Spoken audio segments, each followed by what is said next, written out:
Tersangka BW, warga Jalan Pengayuman Kecamatan Lubuk Linggau Barat, yang kesehariannya berprofesi sebagai tukang ojek ini, ditangkap tim Buser Polres Lubuk Linggau yang menyamar sebagai pembeli.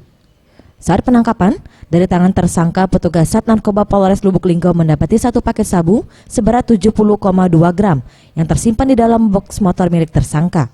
Selain barang bukti berupa sabu, pihak kepolisian Sat Narkoba Polres Lubuk Linggau juga mengamankan uang tunai 1,8 juta rupiah yang diduga hasil penjualan barang haram tersebut, serta telepon seluler dan satu unit motor yang biasa digunakan tersangka untuk bertransaksi narkoba.